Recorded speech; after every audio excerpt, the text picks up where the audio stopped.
about, which opens this week, but we gave it a 1 week ahead of time preview.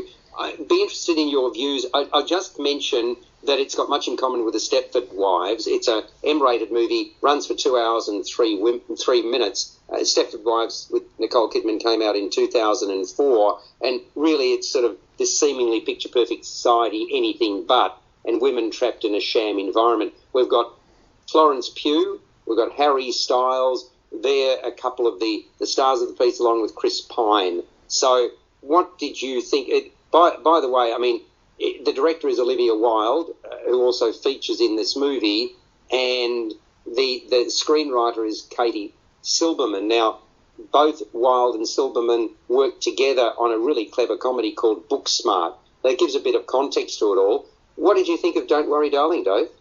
Yeah, look, I found this to be interesting because a lot of what I've read about this film and where it goes wrong seems to be centred at Olivia Wilde, and I don't think that's the case. I think the problem here was solely with the screenplay. I thought this started off as a really, really interesting film. It drew me in. I was kind of interested in this world that Alice and Jack live in. I was interested in what Frank, Chris Pine's character, was actually doing. Was he sus, or was it all legit? This film, though, falls apart for me about 3/4 of the way through, and it feels to me like the screenwriter didn't know how to answer a lot of the questions that people would have had about the world that she had created with this film. By the end of the film, the person that was sitting next to me was actually saying to me what different scenes what movies they were taken from. And I could see that. It was The Matrix, Disturbing Behaviour, Stepford Wives, The Truman Show. It really felt like one of those movies where I quite often mention in my reviews, a screenwriter lost control of the film. They either didn't know how to end the film with an ending that would have explained everything, or they didn't know those answers to begin with, like the creators of the television series Lost admitted. At one point they admitted that they were hoping that the show would get axed so they didn't have to write a finale because they didn't know how to end it. I felt that was the case here as well. But having said that, Olivia Wilde, I think, does a good job with this film. It looks great. It looks wonderful. Her direction is not the problem with this film.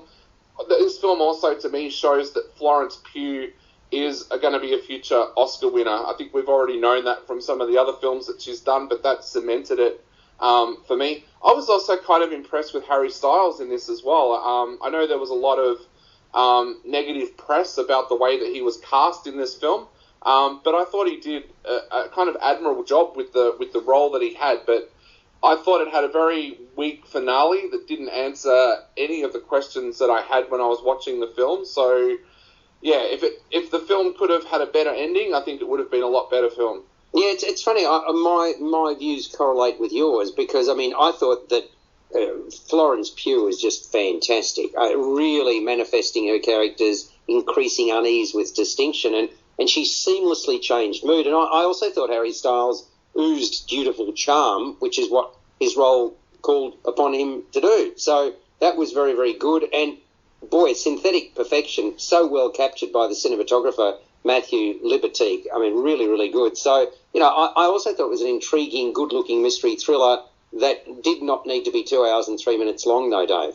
No, definitely. And going back to Harry Styles, that scene in the car where his character Jack loses his temper at Alice, I found that to be very similar to the acting style that a young Leonardo DiCaprio had in films like What's Eating Gilbert Grape. I know that a lot of people out there don't like him because of the background that he came from with his singing career, but I actually think that if he is around the right actors and gets the right directors, he could potentially become a James Dean kind of actor. Because he's got that coolness about him. It'll just come down to whether he chooses the right roles and whether he works with the right directors and the right actors in Hollywood. I can see where you're going with that, I really can. So give me a score out of 10 for Don't Worry Darling, M-rated 123 minutes.